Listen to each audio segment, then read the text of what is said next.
Greek community in Johannesburg held a special memorial service for George Bizos. The human rights activist and lawyer died almost 2 weeks ago at the age of 92. He's been remembered as a family man who remained true to his Greek roots. The Legal Eagle was one of the founders of the Saheti School, a Greek school in Johannesburg back in 1974. Our reporter Heidi Jokos is in Germiston and has been following this story for us. Heidi, good afternoon to you once again. I mean, we've obviously heard a lot that's been said about Papu Bizos. What has been said about him today in this particular memorial? So the memorial actually just finished up, Morena, but we heard from a number of leaders within the Greek community, and we also heard from George Bizos' son, Professor Damon Bizos, who says that all the supporting messages truly keep Papu Bizos' memory alive, specifically the legacy and the impact that he's made on not just in the courtrooms, but also in the Greek community. The son basically indicating that he was adamant in keeping to his roots, and when he was asked about whether he favored Greece or South Africa, he would always say that he loved them equally.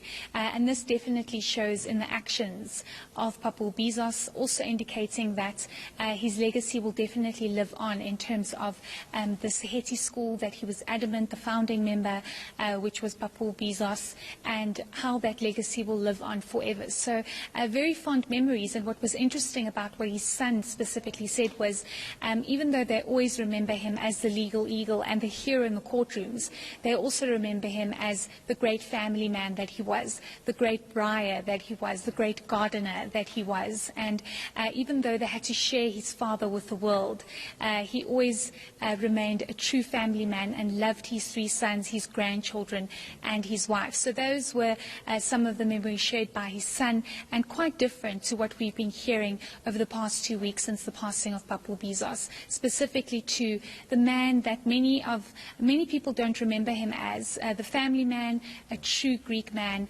and how he was very committed to his community, religious events and cultural events. Heidi, you bring up the fact that, of course, he was one of the founding members of the Saheti School, which, of course, is a Greek school here in Johannesburg. There was word from the chairman of the school? Yes, indeed.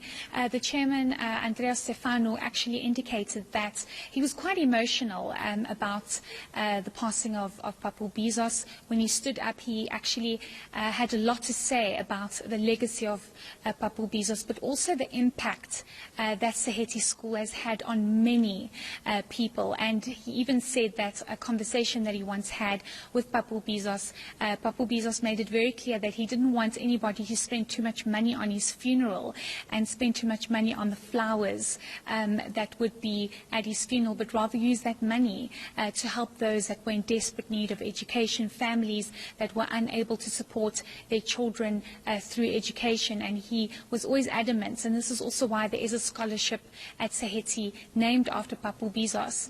So he said that they would always laugh at how Papu Bizos would try and make right wherever he is, and everything he did out of love and not to get anything in return. So those were just some of the fond memories that people shared, and how Bizos also said that Greece was the mother of democracy, but South Africa was its youngest child. So they are just hoping and praying that his legacy and memory lives on, not just in the courtrooms, but also the difference that he's made in education and in the Greek community. Heidi, thank you very much. We'll leave it there for now. That's our reporter, Heidi Jokos. She's in Germiston, and she's been following the memorial, special memorial that has been held by the Germiston Greek community of what the president called a tree that has fallen.